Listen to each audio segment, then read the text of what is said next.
النايمة للظهور من تريد تطبخ. كمل. واليوم أعلمكم شلون تسوون الريوق.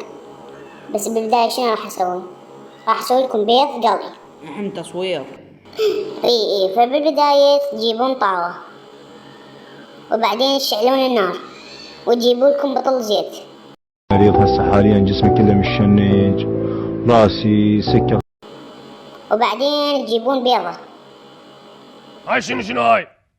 وهسه تخلون رشة ملح. بس دقيقة واحدة، هذا مو ملح، هذا شكر. ليش هسه؟ ليش؟ شنو سببها ليش؟ اسألهم، قول لهم ليش يا بلدية الدورة، اسألهم احكي وياهم. هو راح احكي وياهم؟ هم وينهم؟ انا يسمعوك من خلال هنا وينهم هم؟ راح يسمعوك من خلال هنا بغداد. والله